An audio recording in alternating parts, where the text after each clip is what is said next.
if it's dismissed or twisted or thrown back at you, what else would you do but shut down?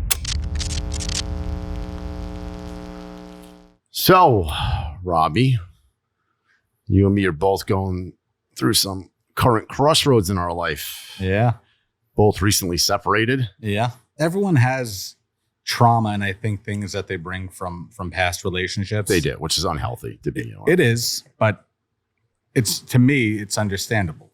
Right. If you've been through traumatic experiences and it's been consistent in your life, it's hard to just let go of those things. It is. And I think, and again, I'm not generalizing anything for anyone. So let me just lead with that disclaimer throughout this episode that I am not speaking on anyone's behalf. This is just my personal experience with it and the relationships that I've been in. Well, there's a lot of habits that people have from dysfunctional relationships prior to getting into new ones. Yeah. Which are pretty common. I feel like a lot of people do it. But yeah, you were recently separated. Yeah. I am, from my fiance of 3 years, who also happened to be my best friend, or one of my best friends, for 20 years. So that was definitely sucks, man. Sucks. That was definitely a fuck up in my book. But yeah, see, that's why I'm telling you, never. I don't want to say friendships that turn into relationships can't work.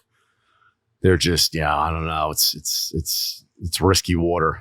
It's risky business. Well, yeah, because you risk losing like the friendship. Right. And listen, if it's a short friendship, that's one thing. But yeah, 20 years, that was, I wish I never put it on the line, because I love the girl so much as a person. And that was, definitely something I wish I could correct. But I wish I could correct a lot of things about it. Especially how it all went down. Listen, I think in any relationship, anyone's going to have their share of the blame as to why something doesn't work. And we'll get into that in a bit for sure. But I one of the things that I think could benefit anyone is having a friendship prior to being in a relationship, because at that point you really, really know the person. Like if you've known someone, in your case, 20 years total, 6-year relationship, that means you were friends with this person for 14 years. So at that point, you really know the person. Now, you might not know them intimately if you guys haven't hooked up, or you've had those kinds of conversations that you have with a significant other, a spouse, a partner, a wife, a husband, whatever it may be. But I think there's definitely benefit to going into a relationship with somebody that you've known that long. No, there is.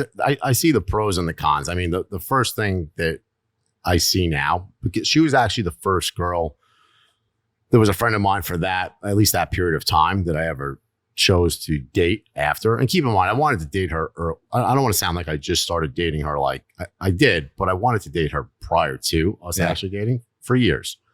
But then, I look back on it now and I realize that it's probably a reason we were friends for so long, because, typically I know right away, right? Like what I want with someone. And I did with her at a time, but they just never resonated. Like it never got to that place for so long.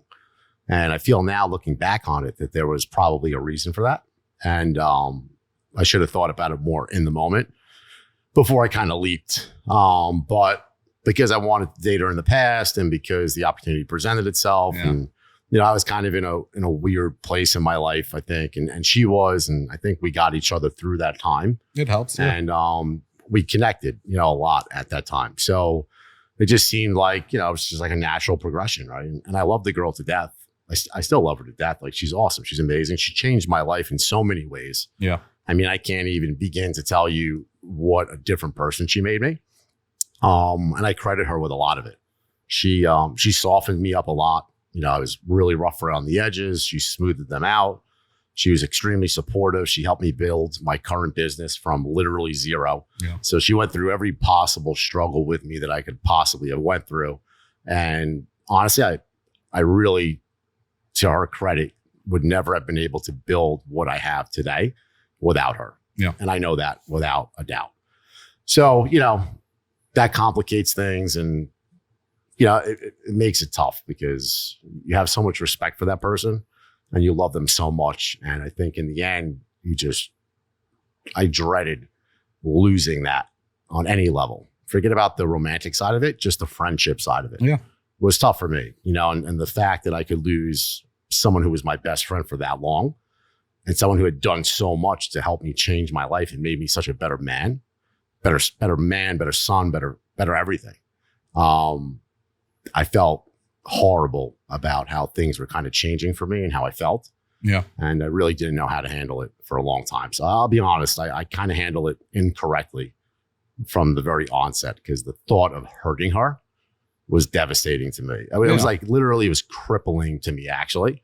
So I stayed in it probably longer than I should have. Out of respect for her, I should have told her very early on how I was feeling. And I didn't, because you think you can make it work, right? Like you feel like you owe it to the relationship. You want to believe that, sure. Right. And to the person. But the reality of it is, like, I know how I am. So I knew. Yeah. And so I hurt her. And I'll deeply regret it forever. It's definitely a mistake I'll never make again because of her. But, it is what it is. I guess we kind of get ourselves into these situations. And unfortunately, you hope for the best, but they don't always work out. And, the consequences of them not working out are dramatic and tough. And, they take a lot out of you mentally, physically, everything. So that feeling like that pit in your stomach is something I really wouldn't wish upon anybody. It's brutal. Yeah, it's a really fucking tough one to go through. And, especially if you have such love and, admiration, respect for that person. Right. There's never an easy way to do it.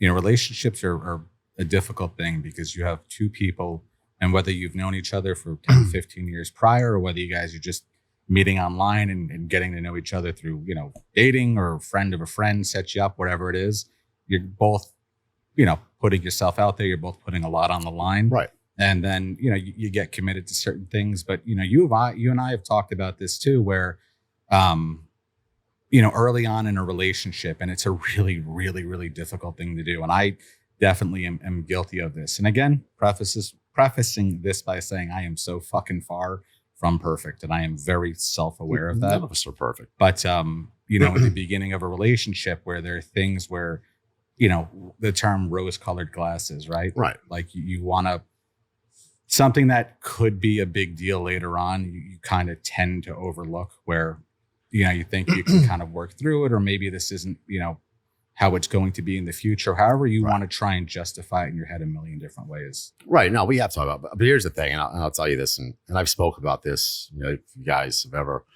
went onto our page prior to this, you'll see that I did a clip about it. The reality of it is that, we often do think that, well, let me just say this. Anything that's happening in the beginning, if it's happening during the honeymoon stage, it's going to happen tenfold when you guys get comfortable with each other. So when you're in that period of time in a relationship where, you're just, like I said, I've said this before, the highs are so high and you're having such good times with one another, when people do things that are a little maybe off color, or they disappoint you, or they say something that's really not, it's kind of off. Let me tell you something, like, you're hoping that that's going to change as the relationship progresses. I'm telling you, if you're hoping that, you're wrong. It's not going to change, because they're showing you who they are right there and then.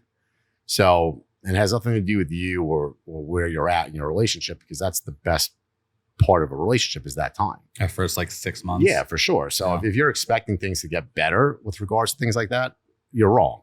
They're not going to get better. They're going to get worse. They're going to get more comfortable. They're going to just you're going to reach the deeper parts of their personality and who they are. So if they show you parts of it on the surface early on and they're not really your thing, then I've said you need to take a step back and realize that that person's probably not for you. And, as much as you hope that it's going to change, I assure you it's not. And you're going to be disappointed in the end. I think, going back to the things that, you talked about that happened in that honeymoon phase in that first 6 months, that those red flags, if you want to call them, you said they'll intensify, because if they're happening in the honeymoon phase, they'll happen later on. And I think for me, the way I've kind of looked at them before is oh, this is something that we can work through together. Right. Right. Because my whole thing in a relationship is, if I'm giving you my time, I'm giving you my heart. So you try and, I guess justify is the right word, but you tell yourself, you want to believe, with the best intentions, that whatever is, not working, we can figure out how to make it work. It's not always necessarily sweeping it under the rug and acting like it didn't happen. It's thinking, and I hate saying it this way, oh, I can change this person. Oh, I can make it better. But there are things that when they happen in the moment, you want to believe that you can work through them as a couple. At least that's how I kind of view it. So it's not negligence. It's not necessarily sweeping under the rug. You can acknowledge them, see that they exist, but that hoping like as a couple, you can get through it together. Yeah, I know. But to have that, and that's great to have that. I mean, you're rationalizing, right? And you're hoping that as a couple, you can get through things. But the reality of it is you guys haven't been couples for that long at that time. Yeah. So you're hoping that you're going to get through something with someone who you really haven't even scratched the surface with yet. And that's just unrealistic. You shouldn't have those issues that early on. You shouldn't. So, it's nice. It's nice to have high hopes for people, for relationships, especially in the beginning. Like that's all great. I mean, that's the way you give people chances, give things opportunities. And that's fantastic. I mean, you want to have that, right? That's how you put yourself out there. And that's the only way to start something with somebody. But you need to be able to keep standards set for yourself. Okay. And you need to be able to identify when someone's not meeting those standards and not rationalize away things that they're doing or things that they're saying or how they act because you're just enjoying your time with them. And that's great. And if you're not looking for something serious, that's fine. Yeah. You want to say, oh, fuck it. I'm just here for a good time. And, I'm having a good time with that person. Fine. But if you're someone who's actively looking for a serious relationship, you can't be that way because you're going to wind up in a disappointing relationship, something that's toxic and something that you're going to wish you never got into and you're going to waste your time. I mean, so you're not doing yourself any favors by rationalizing behaviors from people so early on in a relationship. Because like I said, they're not going to change. And when you go into something thinking, oh, I can change him or I can change her. Yeah. The reality of it is you're not going to change that person. Yeah. And for you to think that you're going to be different than anyone else that they've been with, I don't want to say it's delusional. It's just, it's not based on reality. Expectation. Right. And that's not to say that people don't change for other people. Like they do. And they do all the time, right? Like they do, but they do it for, you don't know that you're going to be that person, right? Like, you're either going to be their person or you're not. And you have to evaluate whether or not you want to roll the dice. Like that's it, right? Because the other part of it is, again, putting yourself out there is one of the most difficult things to do. It's like, you think, could I, and not that for me personally, I don't go into it thinking like, oh, I can be the one to change him. Oh, I can fix this. You just, maybe the word is rationalize. You try to say to yourself, oh, we can work through this, whatever it is.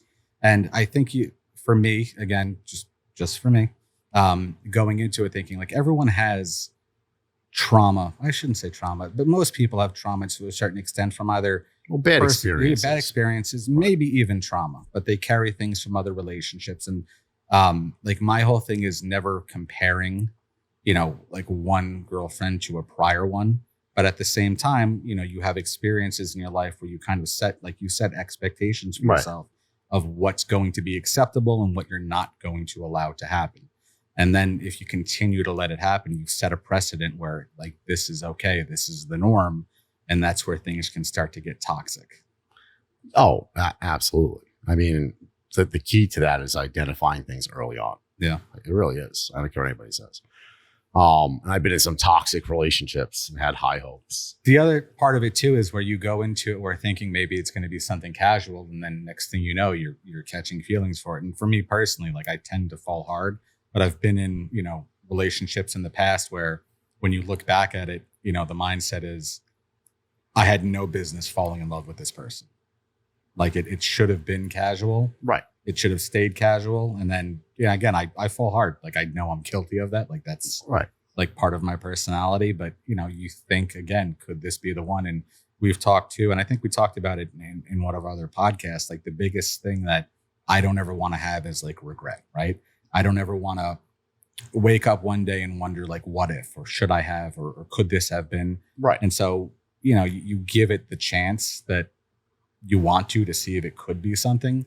But again, hindsight being 2020, and it's easy to be, what's that saying? Hard to see the forest when you're standing in the trees, kind of thing. Absolutely. When you look back on things, you learn from it. It's easier it's always easier hindsight. It's always easier to look back and say, well, that's how we learn lessons, right?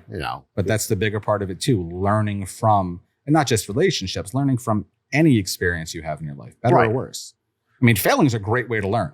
Oh, it absolutely. I mean, listen, the problem with failing in love is it sucks.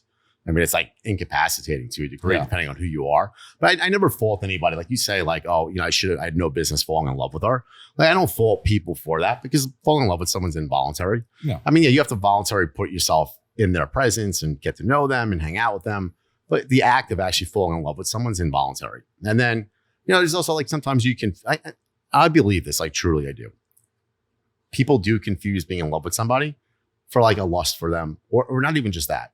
You're with someone enough and you get so comfortable with the behavior and the routine and everything else, and it becomes such a big part of your life that it's not necessarily I think you can confuse like that you're maybe in love with that person for just really enjoying having that companionship, right? Like you're just with them every day, you're talking to them every day, right? You're like your best friend. You talk to them about everything, you lean on them. Like they're just an outlet for you. Mhm. And it's really hard to give that up. I mean, Yeah. and even when you love someone or you don't love someone anymore, right? Like I've been in a relationship with someone I just did not love at all. But I'll tell you right now, it's still hard for me because the adjustment to get away from that routine that I had was extremely difficult. And for me, change is hard. Most people, I think it is. Yeah, I know, but it's like it affects people differently. Like for Yeah. me, it's the routine. It's the everyday, like especially when you're with somebody for years, like it's tough, man. I think some people just think like it's hard because they're in love with the person and they just don't want to end it. But I think a lot of it, when they look back on it, is really just that it's hard to break away from it, right? It's Yeah. hard to break away from that every day with them, that what you've been doing for years. Like you're acclimated to that type of behavior day in, day out in your life. And it's not an easy thing to set aside, even Yeah. if you don't love somebody. So, you know, there's that part of it too. So there's a lot of factors, you know, and yeah, I don't know. Ending relationships sucks. Relationships suck. Getting thrown back into the dating world at 40 years old fucking sucks. Yeah.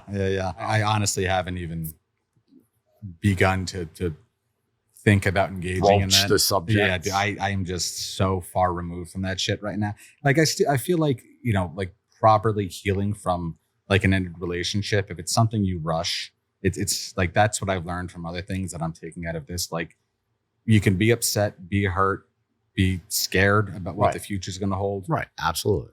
Just let it be. Like it's okay to not be okay for a little bit. It is. Like just process it, let it happen. Like don't try and fill a void. Like just it's okay to be hurt. It's okay to be upset, Right. feel that way. But you're talking, you know, you use the term like outlet. So I think one of the things, and I keep having to preface this, I'm not speaking for anyone, but the guys that I know, and I think this is kind of a norm now, and I've seen some stories on it, but I don't have stats, so I don't want to quote it to a certain extent. But the guys have a hard time expressing themselves. You know, I think Of that's like the course. general thing where, so like my biggest, I think, I guess you could use the term toxic trait for me though, is like I have a hard time talking to anybody, even if it's somebody that I love, somebody that I'm in love with, Right. whether it's a relationship with, you know, a girl, whether it's family. Like I think most guys tend to want to try and process and fix things on their own. Right. And it makes it difficult. And if you have that person too, where you can, you know, kind of be yourself and you can be transparent, you can be honest and you can be direct with them, losing that too is also a really terrifying thing. Oh, for sure. Because the term you used, outlet, like you lose that outlet where Yeah. like I have friends that I've had for, you know, most of my life, like legit 20, 30 plus years, that it's not that I'm afraid to tell people things. It's just not something that I do. Does that make sense? No, it's not a guy's way. And Yeah. that might sound ridiculous, but it's not. Listen, guys don't have the same outlets to express themselves as women do. And they don't. I mean, you might say they're available to us. That's fine. Of course. Are there people available to us? Are there friends and family available to us? There are. But guys just don't handle things the same way women do. Yeah. We're not as emotional, you know, and we tend to internalize our feelings a lot and try to deal with them and solve the problems on our own. And it's not the healthiest thing to do, but that's what we do. So, I mean, like for me, for example, like I look for that in a partner, like someone that I'm so comfortable with that I can do that, because for me, it's a huge relief to be able to do, because I don't do it with anybody. Yeah. You know, and I'm really big on, I've learned to cope through my life experiences. I've had a hard life growing up. And because of my life growing up, I learned to deal with things in a way where I just, I was on my own a lot in some of the situations I was put in. And I had to learn to deal with them and internalize them and kind of work them out myself, because I really didn't have anyone to talk to about it, right? Most certainly no one that could relate to me. But that becomes your default. It is still my default. Yeah, so, and to be perfectly honest with you, I guess because I've gotten to a certain place with it, it's actually helped me in my life.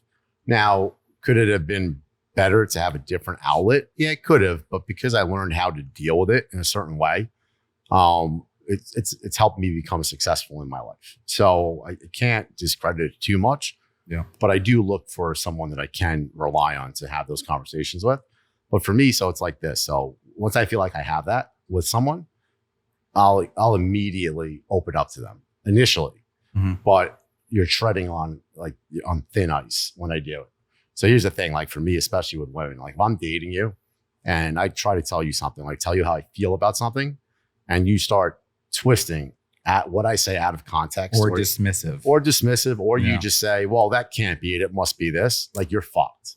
Like the moment you do that to me, you can guarantee that I will probably never open up to you that way again. And as much as that might sound petty, it's not. It's a defense mechanism for me. I was going to say, it's not petty. It's you resort back to your default. I do, because at the end of the day, my default just proved to serve me better than opening up to somebody who I care about and love. So, and exposing yourself. Right. So why would I ever put myself in a vulnerable state like that? Yeah. When you're not going to do anything to help me solve the problem. You're just going to make it worse. And you're going to make me literally regret having opened up to you to begin with. Yeah. Like that's just not so. And I say this to women, generally speaking. So just keep in mind, ladies, like most guys are like that. Most guys are not looking to open up. They just don't. It's just not how we are. It's not how we're built or wired. So when we do, and you do things like that, you're going to shut us down. Mm-hmm. Now, that's not to say that we can't open back up down the road, but why would you ever want to set something like that back? Like you should never want to set that back. And when someone tells you how they feel, you should never twist or take out of context what they say. Or tell them how they feel. Right. Or tell them that that's not really what it is. And you have some different perspective on why they're doing something. I mean, here's the deal. Sometimes things may sound like bullshit to you, but I think most times things that guys say when they open up sound like bullshit, because basically women are not used to hearing guys open up and talk. Yeah. So I feel like they're just not acclimated to hearing a guy open up.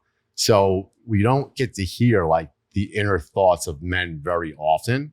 So I think sometimes they may just come off like bullshit, right? Like an excuse. Yeah. Because you're just not used to it, right? But I can tell you it's not. Like, and you have to know that women have different reasons for things that men do. We operate from different places. So as a female, you need to keep in mind that our thought process is not going to be the same as yours. Mm-hmm.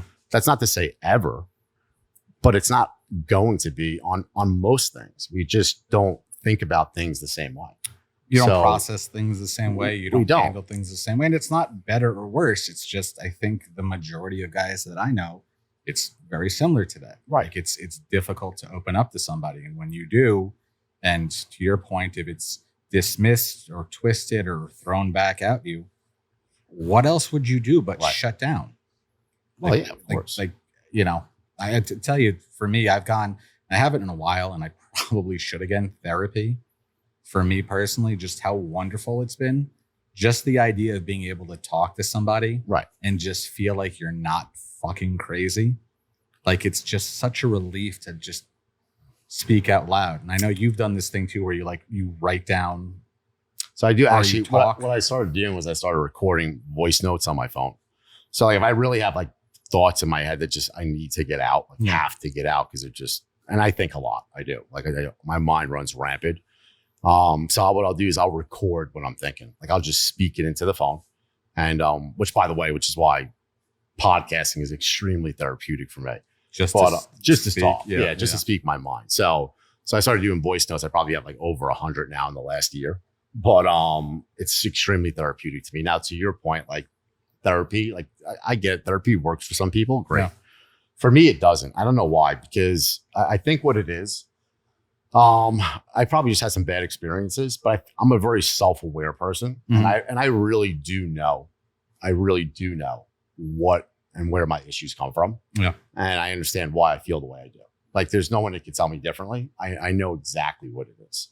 Now, and then I feel like I go sit with a therapist and they have all these different theories and perspectives. And I'm like, dude, that's not what it is. Like, and I feel like sometimes they're just so clinical in their diagnosis and what they think that it is, Yeah. that they just kind of lose the whole point. Like, I'm here to talk about why I'm being a certain way, right? Like, I'm not necessarily here for your clinical diagnosis. I need to vent and open up.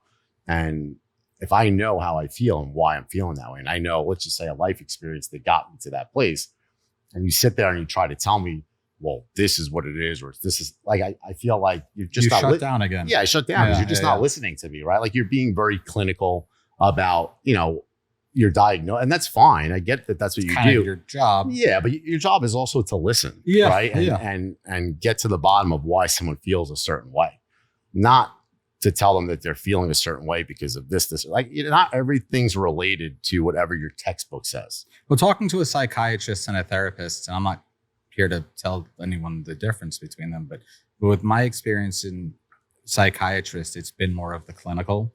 With the therapist, it's been, and even for a therapist, it's a relationship, right? Like it's a professional relationship. Right. So there are times where when I've gone to counseling before, I'll speak to somebody a couple times and then I'll find another therapist. I'll speak to them a couple times. It's just like any other relationship. Like I might just not click with that person. Yeah, but doesn't that get monotonous? Listen, it's just like the idea of dating. Like it's a process. Yeah, absolutely. It does get monotonous, and absolutely it does. It's not easy continuing to talk about things. And I generally like to think I have an understanding of the root causes of the things that I internalize, but it's still for me just a nice release to be able to get it out. But yeah, finding a therapist that you connect with, that you click with, where it feels more conversational versus them talking at you. Right. Because like any situation you're in, whether you're talking to a friend, whether you're talking to family, whether you're talking to a significant other, no one wants to be talked at. No, nobody wants to be told how they're feeling and for what reason, especially if they know. I mean, listen, typically people that don't know, there are people that are literally, I've had friends, right? They're like, I'm like this and I just don't know why I'm fucking like this, dude. Like, it's crazy. I get it. Like, then you're seeking someone to give you some kind of opinion or diagnosis. That's fine. But outside of that, that's not what I'm looking for. Like, I'm looking for an outlet to release whatever the fuck pent up anxiety or aggression I have, anger, depression, whatever it is. Yeah. So, and I think to a degree, it's very hard for people as human beings to not have certain bias as well. So I feel like therapists are supposed to be extremely neutral. Mm-hmm. Psychiatrists, all of them. I don't really give a fuck what they say. It's very rare to find someone that doesn't inject their bias into something. You can say all you want, you're not. But I've seen a number of them, and I can just tell. Right? I'm a very good judge of character, and I'm a very good read on people. And I can tell very quickly when somebody feels a certain way about something or has an opinion on it, simply by just how they talk about something. See, the opinion, though, like, if that's your feeling on it, that's fine. What I do appreciate is the idea of trying to think of something from another point of view. Right. Like if you have a mindset on, let's say, the root cause of something that's upsetting you or why you're feeling a certain way, and you can attribute it to A, B, or C, for somebody, professional to come in and say, well, have you thought about thinking of it from this perspective or thinking of it from this way? I do find that beneficial for me personally. Right. But yeah, that's different than being talked at or somebody coming at you with a hard opinion when, they're supposed to be neutral. They're not supposed to, praise you for everything you're saying and say, oh, no, you're absolutely right. Like, they're supposed to hold yourself accountable for anything. For sure. I don't need a fucking pat on the back. Right. But yeah, being talked to or someone giving you an opinion versus another point of view. Right. Like that's, for me, that's the whole point of the conversation, whether you want to call it a disagreement, an argument, a debate, a conversation, trying to comprehend another point of view. I've always found to be extremely valuable. Yeah, for sure. I mean, listen, there's two sides there. There's multiple sides to everything. And I get that. And that's how you have conversations with people. Not everybody's going to agree. Not everybody's going to have the same opinion. There's just certain environments where, opinions are supposed to stay out of it, right? And there's supposed to be no bias. So that happens to be one of the settings. You see, ladies, you guys send us to therapy. You got us all fucked up. So yeah, we talked about it last week. Like the idea of now getting older and stress manifesting itself, like it's a toxic fucking thing. Like it physically will manifest itself. For me, it's headaches, it's stomach aches. Like it physically impedes me. Yeah, it's anxiety. And it's pure anxiety. And anxiety will fuck your day up. Well, I'll tell you, the anxiety for me now is at this point just. I have so much I want to do, right? Like we're doing the podcast, I have all work going on, but I'm a serial dater, and I don't mean that in a like I'm not a misogynist, but I love female companionship, and not because I'm a misogynist or a pig.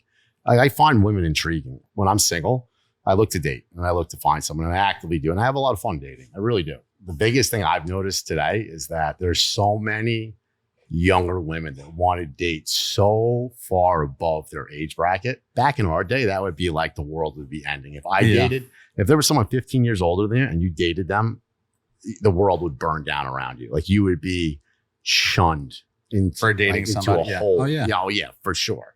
I just think it's crazy how the dating world has changed. Yeah, so I don't know. How's it been for you? First, I haven't been on a date since my ex and I split, and it's just not even something I'm entertaining. Like I don't have any desire to do it. Right. But you talked about this concept before of it being just monotonous and just kind of having these conversations and just like, oh, like, what do you do? It's not something I'm looking to do. No, I get it. I mean, I love talking to women. I love getting to know them, hearing about them, learning their life. Like it's just, I just appreciate the engagement. I don't know. It's like I always say, like even with the difference between my guy friends and my girlfriends or relationships, I don't want to say that they're better with my girlfriends. They're just different, right? Yeah. Like they're I hold them into a different light. So I don't know. I enjoy it. I really do. And you're also Mr. Social Butterfly. Yeah, but I said to you like last week, like you'd be a really good cult leader. A cult leader. Yeah. Drink the Kool-Aid. Yeah, drink the Kool-Aid. You're charismatic, you're easygoing. Oh, thank you, You're Mr. Robbie. Social Butterfly. You Right. could talk to anybody. I appreciate that. You'd be a really good cult. Next thing you know, you guys are living on a compound in fucking Wyoming. Jesus. And then 3 months after that. How do we get over this? This is dark. No, this is what I think you're capable of. It is some dark shit could be. Wow. 3 months later, you're fucking everyone's wife.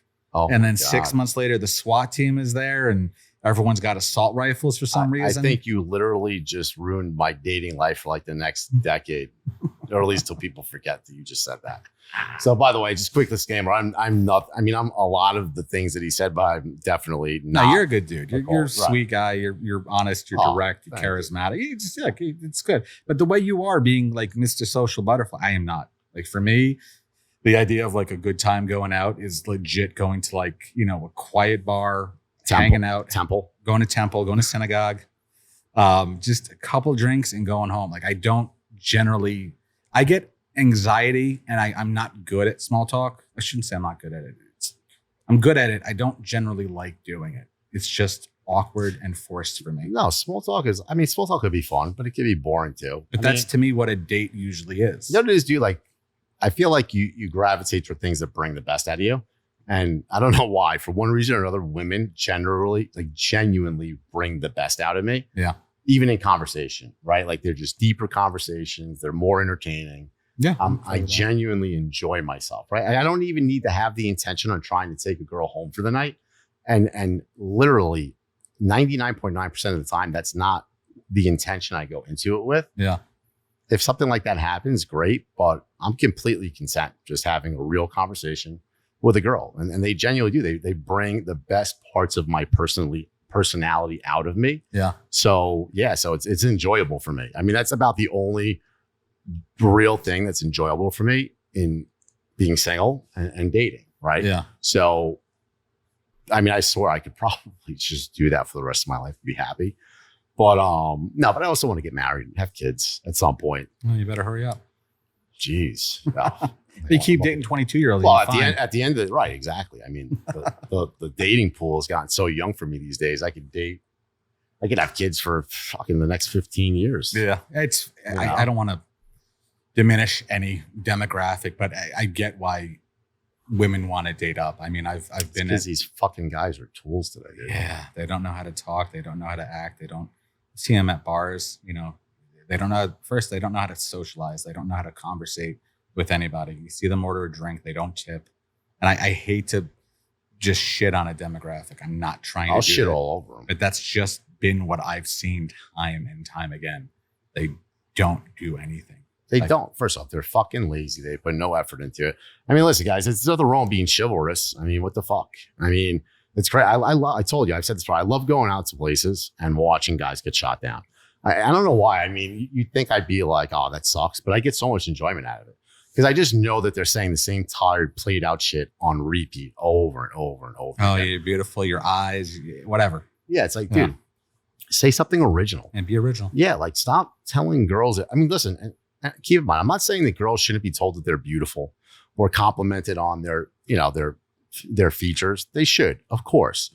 But dude, it doesn't have to be the first fucking thing out of your mouth. Like, you don't have to go up to a chick and tell her how fucking gorgeous she is. Or, oh my God, you have amazing eyes. Like, dude, do you really think you're the first guy in that night to go up to them? You're and probably say the that? seventh guy that Yeah, night. like seriously, like, dude, just be original or be sincere. Like, stop with the fucking cheesy pickup lines. And then you wonder why. Like, I mean, you guys keep it up and your dating pool is going to be zero. You're literally going to have to wait for a new generation to be born to have anybody to date. Because literally every girl in their 20s is going after guys in their late 30s, early 40s. I mean, where does that leave you guys? I mean, because I'll tell you right now, older women ain't fucking dating you. They're just not. Older women typically don't date younger. They just don't. Especially if you're in your 20s, you're fucked. Yeah. So you guys keep it up. Step your game up. Just a little bit of friendly advice. You know, maybe you guys should change what you're doing. You know, I wonder if part of it is, again, there's always generational aspects to different things, like, you know, the way people are brought up, the way people are raised. But I think I shouldn't say I think. My opinion on it is that there's no question the idea that like going out and meeting somebody now, like the way you used to have to go out, like in our 20s, early 20s, like you'd have to be in front of somebody. Right. You'd have to be able to conversate. Versus now, everything is done with social media. Everything is done online. It's really easy. Yeah, like this. You know, you never asking a girl for a number. Now it's like, oh, what's your DM or what's your IG? Yeah, I'm sliding your snaps or TikTok. It's different now. Yeah. So I think part of it is that when that generation goes out, they don't have that set of social skills to be able to talk to people face to face, unless there's like a prerequisite where they can build that relationship prior, right, and then meet that person. It doesn't exist. No, dude, I'll tell you. I'll give you a perfect example. It's pretty funny, actually. So I was at this bar in West Palm, actually, and I was just bullshitting with this guy at the bar. He was probably like 25, and literally his friend, while we were talking for like 20 minutes, his friend came up to us. He just tried to go talk to these two girls, right? And they, from what he was telling me, I could tell they're clearly bullshitting him. So I was like, listen, dude. I was like, just come back over to me. We're gonna go talk to them together. Like, dude, no joke. Like, he just kind of stood behind me, didn't say anything. Within seconds, everything that they told him was nothing that they told me. They told me everything, like, in detail, the truth. They totally just blew him off. And it was just simply, I guarantee you, because of his approach. Like, and these girls were a lot younger than me. So it just goes to show, like, how you approach somebody means everything. Yeah. The shit you say means everything. Your first impression. Yeah, it is. So when you go up to a girl and you just come up with these cheesy, corny fucking pickup lines and these ridiculous things that you say. Like, I was sitting at a day or pool party in Fort Lauderdale one day. And I was in one of the cabanas and I was with a friend of mine. He had a mutual friend there, a couple of mutual friends. And this guy was literally just sitting there. And I swear I wanted to smack him so hard. But he just kept every girl, and no joke, he did this for like an hour. And every girl that fucking walked by him, he goes, yo, you want to sit on my face? Like, just like, pickup line? Yeah, that was his shit. Like, that was his thing, dude. That's and him shooting a shot. Yeah, I'm like, bro, seriously? What are you, fucking like handicapped? Like, what's wrong with you, dude? Are you mentally, like, are you challenged? Yeah. Like, that's the only thing you could think to say to someone? You know what it is? Because he lacks fucking confidence. Because God forbid he goes up to somebody and tries to have a real conversation. Well, it's also a lack of personality. Well, yeah, that too, right? No character, no personality, no chivalry. So he just, and he hopes that some fucking drunk lush comes up to him and actually, offers to sit on his face for the night. So he just keeps doing that, like time after time after time. So after like an hour of hearing him, I was just literally, I was either going to just fucking murder him or just leave. So I just walked away. But yeah, I couldn't get over it. It was just, it's fucking outrageous to me. Yeah. It really is. Such a different generation. Yeah. And I attribute it to technology and being online and just not having to be in front of somebody. Right. But yeah, it's a different world, and I'm not knocking anyone. It's just from what I've seen, it's complete lack of social skills. Right. Yeah. Yeah. It's lack of a lot of things. Dude. Yeah. Social skills being one of them. That's probably the primary one. No charm. Yeah, dude. You just fucking, you're a wet sponge. Like you're just kind of physically there. Right. But yeah, I think we have such a leg up now. And that's why I think, the younger generation is looking to date up because they're not getting what they need. It's not even a financial thing where somebody needs to be taken care of. It's not a stability thing. Right. I think women just want to be talked to like another fucking human being. Right. They don't want to be mansplained. Yeah. They don't want to be mansplained. They don't want to be hit on. Right. Like, have you ever, you see, like, you talked about the idea of like this beautiful woman at the bar and everyone's going up and just shooting their shot. Right. And it's a cheesy pickup line. It's a corny compliment, something she's heard 47 times. You think anyone's just gone up to her and just talked to her like another fucking person? Right. That's what I'm saying. Dude, don't get me wrong. I'm not shitting on people that shoot their shot. Like, shoot your shot. Go for it. God Listen, bless. you got to shoot your shot, because I'll be the first one to say there's only one thing in my life that literally sits on my soul, and it's having regret. Whatever that may be, whether it be just not going up to someone, some girl and talking to them, and anything in my life. I can deal with rejection. I get over it in a matter of minutes.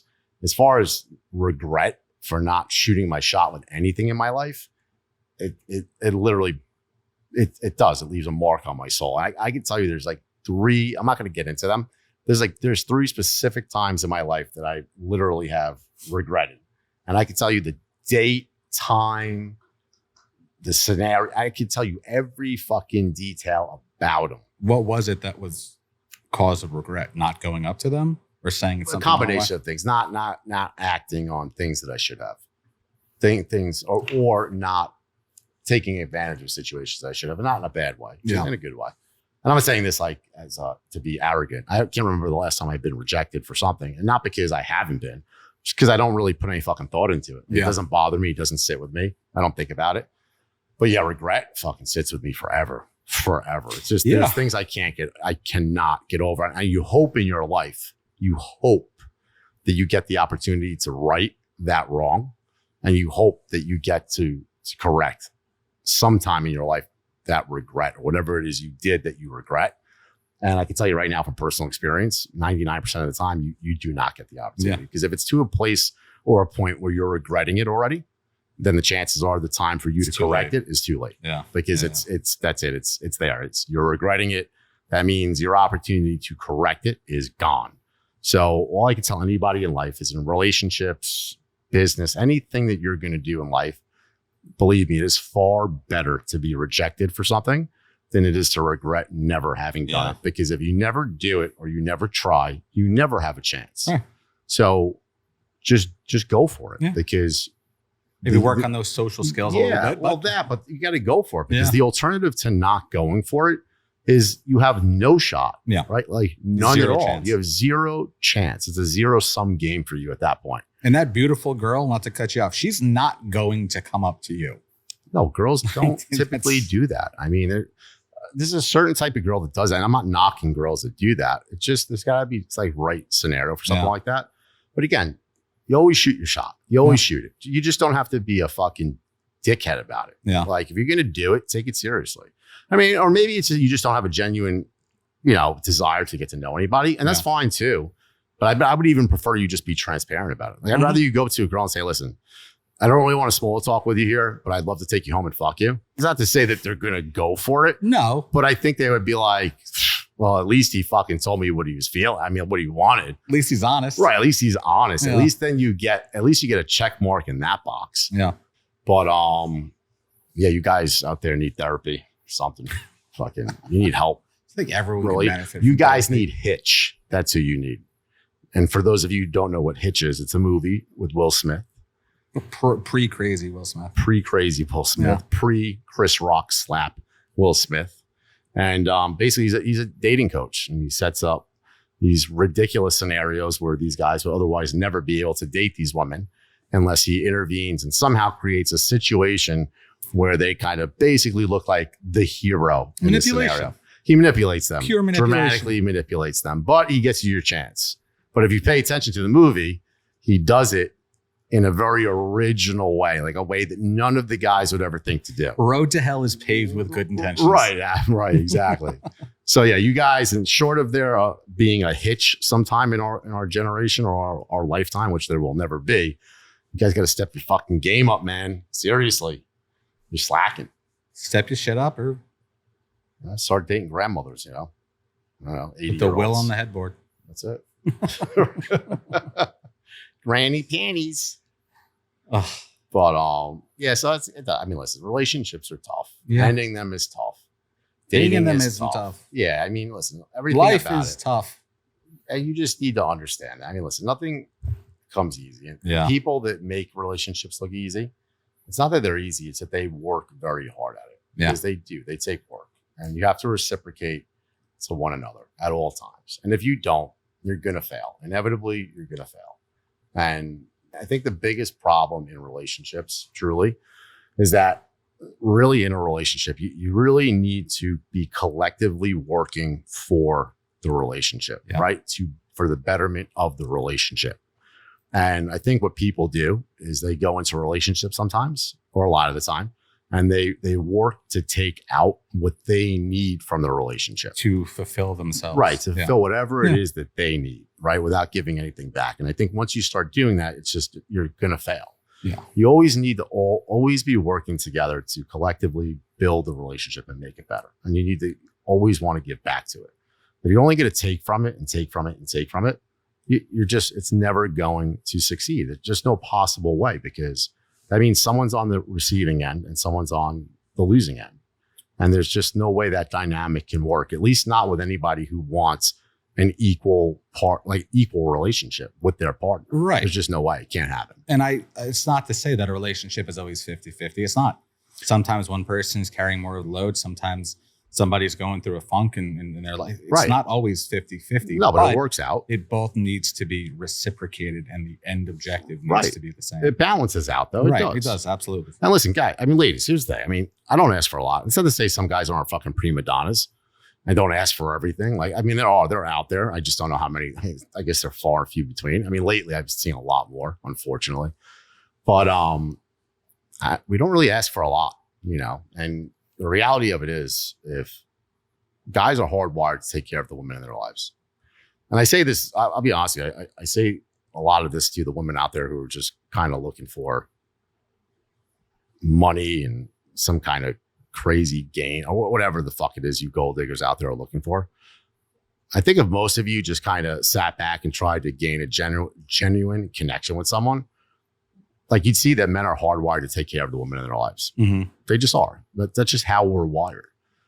Until things start becoming expected, then, we kind of put a wall up, right? Yeah. So just kind of, we're always going to take care of you, like we just are. Short of you meeting some fucking bum who's just not going to take the time to buy you things, or, be considerate of you, or has no chivalry. Like, short of them, typically women are good at weeding those guys out. Mm-hmm. Like, just start to have, just try to have a connection with somebody. Like, start trying to build a foundation with someone, and all of those things you want from a guy will come to you, because we're providers. That's how we're wired. And there's nothing else to say about it. It is like, women are nurturers and men are providers. Yeah. So don't be so fucking, don't be so eager to make things so like transactional. Like, just build something with somebody. Yeah. Like, shut the fuck up. Try to build a connection with someone. And I promise you'll never be disappointed with what a guy's willing to do for you, because we'll give you the world in return for very few things: support, love, and companionship. Mm-hmm. I mean, that's all I look for. Yeah. Seriously. And then and in return for that, sky's the limit for you. Like you'll have anything in this world that you want, and I'll never fucking contest it ever. Yeah. But I feel like a lot of women miss that point. I don't know why, and especially the women just looking for something transactional. But, you know, I mean, it is what it is. We all go into relationships, I guess, looking for, I mean, most of us go into relationships looking for companionship, right? Something that you can spend the rest of your life with. But, you know, not everybody goes into it with the same intention. And that's fine. You know, just set expectations based on what you go into it looking for, you know, and don't be disappointed when you get an outcome that you're not necessarily happy with, because, you know, you set the standard, right? When you go into something, at the end of the day, it's never easy. And listen, I'm not absolving guys from anything. Like, men are not easy either. No, I'm not saying because we request a lot. We're just, you know, we're tough, man. We're tough personalities. It's hard to deal with someone when you don't know what they're thinking a lot, because we don't open up a lot. And, you know, it's tough on both ends for different reasons, but it's tough. So, I mean, I just think you need to go into relationships with an open mind. I think you need to understand that relationships are tough to begin with, and that you have to be willing to put the work in. And, you know, I think the difference between some of the older generations and the generations of today is that they understood better that you needed to put that work in. Yeah. And that when you say for better or worse, like if you're getting married to someone, it means for better or worse. No death do you part. And I think a lot of the younger generations lost that. I think that's why things fail. I mean, listen, not everything's going to be perfect all the time. Things are not perfect all the time. They're never going to be. You cannot possibly occupy the same space with one single individual for that period of time in your life and not have confrontation. It's how you get through the confrontation. Yeah. It's how you overcome it. And honestly, in the end, the people who have the best relationships are usually made stronger by the confrontations that they overcome together as a collective. And if you don't have the ability to do that, or you're going to tap out at the first sign of any real trouble, you'll never have a real relationship, or a successful one for that matter. It's just not possible. You know, I mean, I think people just need to keep that in mind. You know, don't be so quick to give up just because something's not going your way, or because you necessarily think that you're going to get it better from someone else, or that the grass is greener, because that's not always the case. No, it rarely is. It rarely is. Not to say that it can't be, but those are rare situations, you know. And people say things like weird things like, "Oh, but I thought he was my soulmate." Like, that's not something you think, right? Yeah. Like, oh, I left him, or I met this guy or this girl, and I swear I thought we were so. And I hear things like that a lot. I'm like, dude, it's not something that you like. That's something that just you feel, right? Like, that's like in every fiber of your being. Yeah. To call someone your soulmate, right? Like, that's just, yeah. I mean, there's just no way that you could have possibly thought something like that, or use it as an excuse to end something, and then have that end, you know, immediately after you started. Like, it's just anything that started from a bad place, right? It doesn't get better. No, it doesn't get better. Like, it just doesn't. Like, if that's truly the case, then you would end things the right way with whoever you were with, and then you'd move on, right? Yeah. But when you do things kind of deceitfully, and like you just have a real bad aura around something, like, that's not how you're going to meet your soulmate. You're not going to meet your soulmate on those terms. Okay. You're just not. And if you are, you're going to handle it the right way. Right. And I think that goes for either sex, you know, absolutely, woman or man, or trans or non-binary, whatever. Right. Whatever relationship you're in, the idea is that, again, it's so easy after like getting out of a relationship, again, you know, the hindsight like aspect of it. It is. But, you know, this notion that you see somebody who's been in a relationship, they've been married 30 years, they've been together 35 years, give them a fucking hug. I give them all the credit in the world. It's very, very impressive, and it's admirable to me. And like you, 37, I would love to be married, but I'm also at the stage, and I don't know if I said this earlier, but, you know, have friends who are already divorced and, you know, would love to do it once. You know, I don't want to do it 4 times. I would love to just do it once, and that's the right person. So it's in a perfect world. Right? Yeah. I mean, I get it, you know, and again, not knocking divorce. If it's not working for you, you got to get out of it, and it's what's best for you or best for the other person, and do what you got to do. Right. But I don't regret anything. I'll say that. As difficult as it is, I have no regrets about, you know, the relationships I've had, or you want to learn from them, you want to grow Right. from them, but I appreciate every single one of them. Listen, so do I. I mean, I'll be the first one to say, even the toxic ones. Listen, I will say this till the day that I die. Every woman who has ever been in my life, ever, and I mean this wholeheartedly, has changed me for the better. Mm. For one reason or another, I can't tell you why. It's always the women in my life. But even in the toxic relationships, right? Like I may not have been my best self in them, but I came out of it a better person or a wiser person. So, and that's why I give so much credit and respect to women, because they're like our great motivators as men, right? And they shape in many ways and mold who we become. So, and there are a lot of guys that would disagree with that, Yeah. but I don't give a fuck. You're lying like you are. I think guys that disagree with things like that just have bad experiences and they're salty. I do. I think that, I mean, at least for me, like I said, I just have always been my best self with women that I've dated. They've always changed me for the better in some way, even if the relationship ended. And because of that, I'll always have, very profound respect for them. Mm-hmm. And maybe it also has to do, I'm very close with my mother, so she raised me a certain way and I have very strong respect for her. Sure. Yeah, it would be great. I mean, I'm very content on my own. I have to say. So I can literally be by myself forever. And I have the capacity to do that. Mm-hmm. But at the same time, I don't want to do that. Yeah. No, I mean, I love companionship. yeah, life I is do. beautiful. You want to share it with somebody. Absolutely. For sure. Yeah. And doing it on your own starts to get played out after a while. Mm-hmm. For sure. I know a lot of people that are getting divorced now. They're in their 50s, 60s. And the reality of it is they're just so fucking like tainted from that entire relationship they were in. They're never going to be with somebody. Yeah. And I would hate for that to be me. Yeah. So, You don't want to get to that point. no, I would hate for anybody that would suck. It's a shitty situation to be in. So yeah, that's all. And I guess the kind of moral of the story is just be committed. Know what you want. Go into things open-minded. And first and foremost, it's great to be in a honeymoon stage with somebody. That's phenomenal. Those feelings are amazing. But don't let it cloud your judgment. Be honest to yourself. Right. Be honest to yourself. Yeah. Pay attention to red flags. Don't rationalize for your significant other because you just love spending time with them. Those people are showing you who they are very early on, and you need to take it at face value.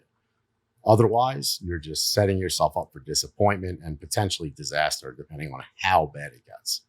So I guess that's just kind of my advice to everybody. But what do I know? I'm 40 years old and single, so obviously whatever I've been doing up to this point is not working too well for me. Exact So, opposite of our suggestions. or I've been taking my own advice, and that's why I'm single. Yeah. Yeah. So I take things for face value, and I get out when I have to get out, and that's pretty much the end of it. But so yeah, that's it, I guess. Yeah. Any final thoughts, Rob? No, you just said it. Just be honest to yourself. Set your standards. Hold yourself accountable to your own standards, Sure. and don't be afraid to put yourself out there. That's And it. work together for the benefit of the relationship. Mhm. Too many people work to take what they need from it. You got to work to give to it. Yeah. Otherwise, it is going to fail. Usually quick. Yeah, usually, typically, unless somebody's just so stuck on it, Yeah. you just can't escape. In which case, then that's when things become toxic. Yeah. So that's it. So, guys, thank you for tuning in again. We are now, this is episode 3, Yeah. right? We got many more to go. I got a lot more to go. Hopefully, you guys tune in. Obviously, we'll be on, we're on Spotify, Amazon, Apple. Check us out on IG at notfornothing.podcast. Check us out on TikTok at notfornothingpodcast. We'll be interactive, and soon enough, we're actually going to start shooting some live episodes. Not too soon, but soon. That's the And plan. we're going to make it very interactive. You'll be able to call in, message in, ask us questions during the show. And we're really excited for that because we want to hear what you guys have to say. We want to hear your opinions on everything. And we want you to be involved in the show more than anything. That's what me and Robbie got into this for, not just to sit here and talk and hear the sound of our own voice. We want our viewership to really engage with us. Mhm. And we think it's going to make a lot more interesting of an episode when we have that. So keep a lookout for it. We'll keep you guys informed. And thank you again for tuning in. Bye. See you guys later.